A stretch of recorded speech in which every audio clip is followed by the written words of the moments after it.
Я в основном занимаюсь обработкой металла, в частности чеканкой. Чеканкой занимаюсь много лет. Ну, в основном национальные темы раскрываю, нардские, скифские, там, звериный стиль кубанский, мотивы. И иногда такие маленькие листы металла у меня остаются, латуни или мельхиора. Вот. И использую для изготовления такой как бы национальной бижутерии, чеканной бижутерии. Это серьги, подвесы, браслеты. И их тоже делаю из разных металлов, иногда даже из меди, ну чаще из латуни, вот как сейчас перед нами латунь, кусок, из которого будем, допустим, делать вот серьги к этому замечательному кулону. Вот, это, значит, сразу я немножко буду вот здесь как бы показывать. Вот, чтобы изготовить серьги, нам нужно шаблончик как бы на металле вычертить, потом вырезать. Обработка металла, в частности чеканка, очень давно используется нашими предками и аланами, сарматами, скифами.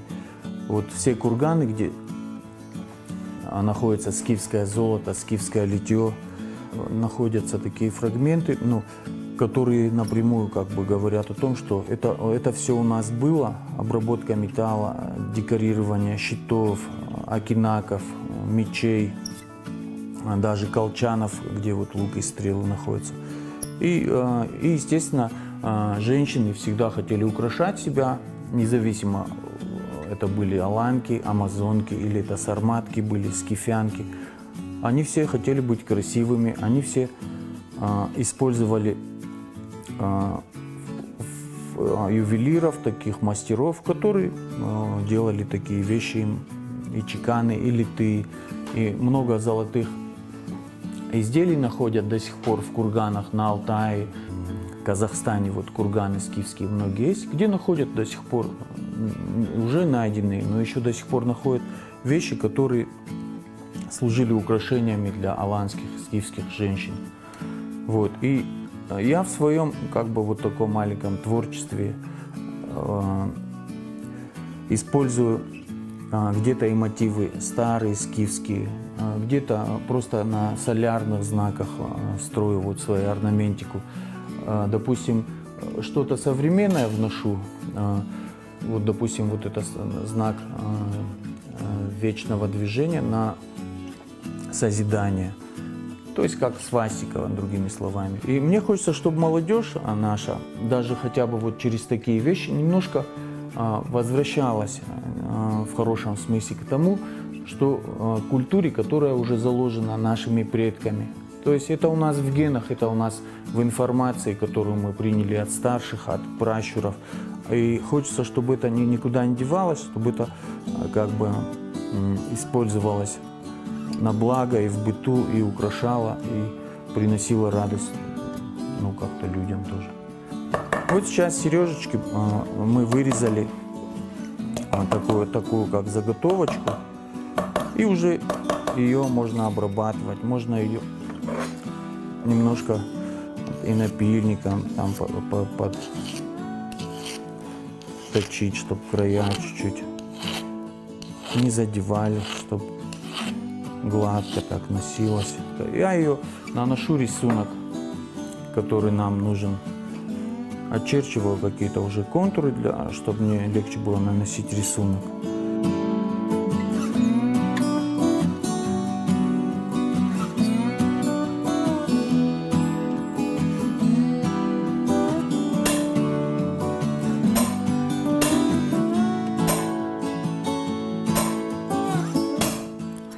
Рисунок, который я набиваю вот здесь чеканя, это каждая точка, каждое движение здесь что-то символизирует.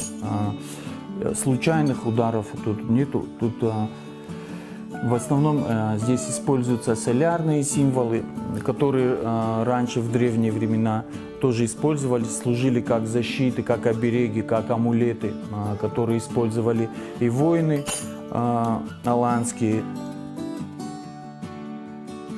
Есть арийские символы, то есть триединство, допустим, вот триквестер, он означает триединство, значит, арийской нации, это правители, допустим, воины и народ. И точка, то, что даже вот треугольничек имеет три конца в треугольнике.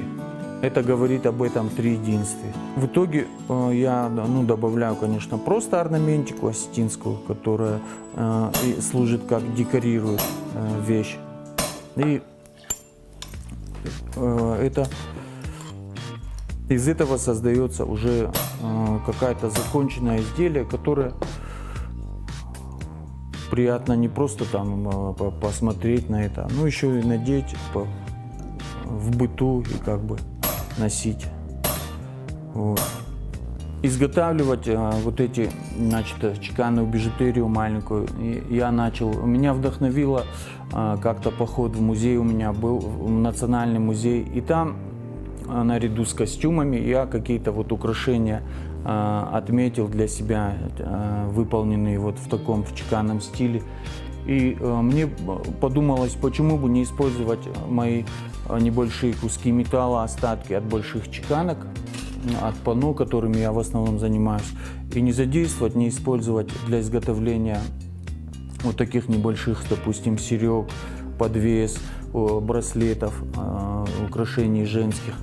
И вернувшись в мастерскую, мне сразу захотелось этим заняться. И в итоге какие-то вещи сделал, которые понравились впоследствии женщинам нашим. Мне кажется, что немножко я уже даже в эту струю попал, и какие-то даже иногда, катаясь на велосе или там, идя по городу, вижу, что очень приятно, когда изделия мои носят женщины, девушки, неважно. И я их иногда встречаю, и придя в мастерскую, понимаю, что это не просто так было, и я не случайно начал этим заниматься. Вот. Мне хочется, чтобы молодежь немножко возвращалась к национальному, немножко интересовалась и орнаментикой, и всей вот осетинской тематикой нашей и традиционной, и которая в прошлом была. И я, честно говоря, сам, изготавливая вот вещи такие национальные, больше стараюсь и обращаться к осетинскому языку, и работать над собой в плане национального развития, национального восприятия. Это не только касается вот таких мелочей, но и вот в чеканке, в больших работах.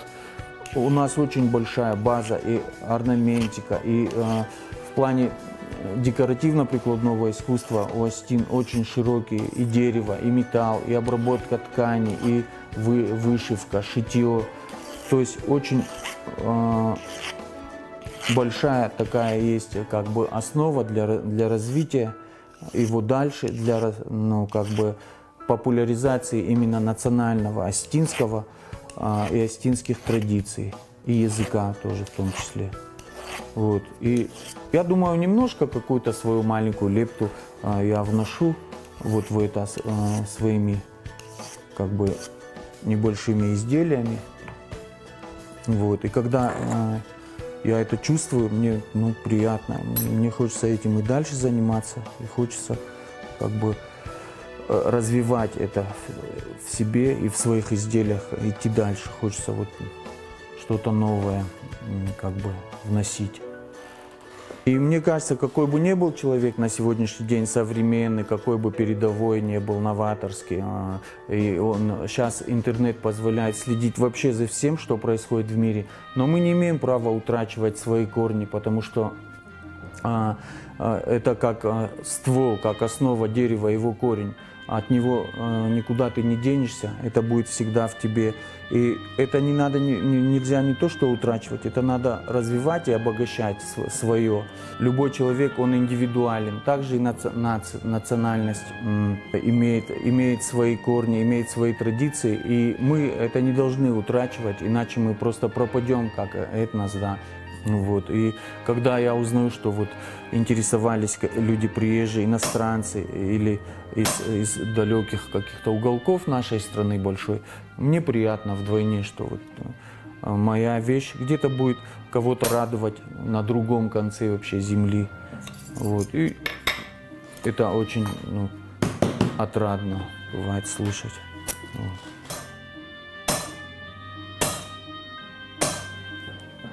После нанесения чеканкой крайних контуров я переворачиваю и карандашом уже наношу, допустим, орнаментику нашу. Вот в данном случае это змейка. После нанесения уже карандашом нужно будет опять это все прочеканивать. Чеканами молотком. Вот здесь как бы элемент творчества. Этот рисунок, его никогда невозможно нанести одинаково. У тебя все равно получится немножко по-разному. То есть уходишь от какого-то штампа, от какой-то серийности. Вот. И пошел уже орнамент. Вот уже я вывожу эту спираль, как бы чеканами.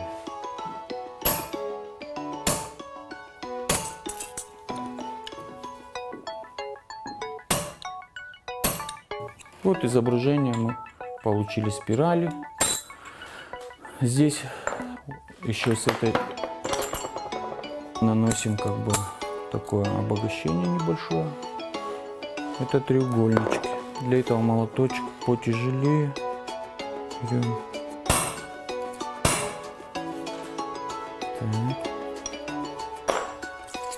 Мы просверлим отверстия, для которых нужно будет уже вставлять, значит, ушные крючочки. Называются швенза. Так, сверлим отверстия. Вот я использую простую ручную дрель. Теперь у нас уже отверстия имеются. И нужно дифануть, то есть придать серьгам будущим более округлую форму. Для этого используется у нас вот такой металлический шар и резиновый молоток. И руками можно это делать. Теперь мы его можем тонировать. Тогда тонировку тоже сделаем. Вот уже серьги имеют более такую округлую, красивую форму. Здесь немножко.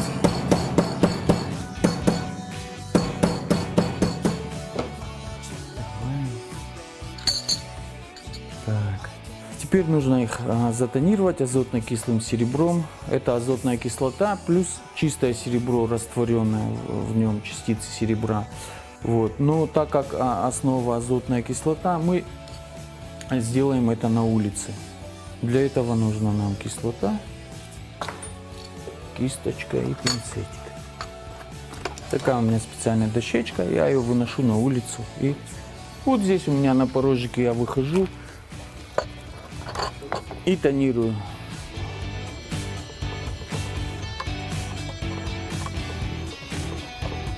Втравливается серебро, которое основано на азотной кислоте. Вот мы его тщательно так втираем, втравливаем. Все, уже мы втравили. Теперь изделие берем и отжигаем. Пойдем тогда отожгу я.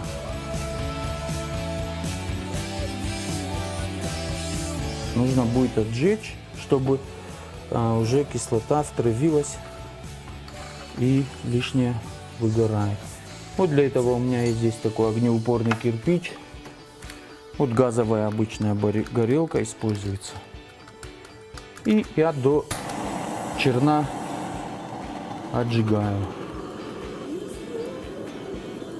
Вот зелененькая уходит, и все, она черная.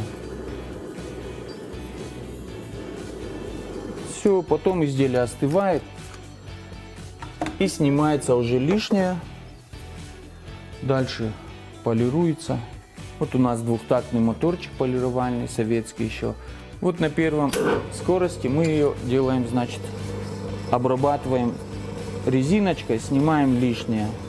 То есть выявляем наш орнамент. Вот, выявляем потихоньку.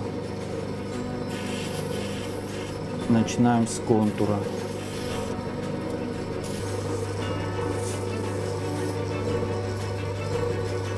Так, вот уже рисунок читается. И полируем.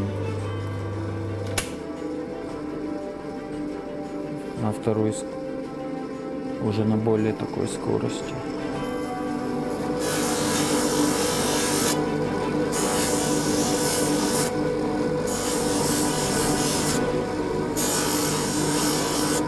Можно уже сказать, что эта серьга готова, отполирована. Единственное, надо вставить ушко, другую серьгу тоже в такой образ приводим. И получается у нас уже комплектик. Кулон и к нему вот эти серьги, символизирующие мудрость женскую. Вот.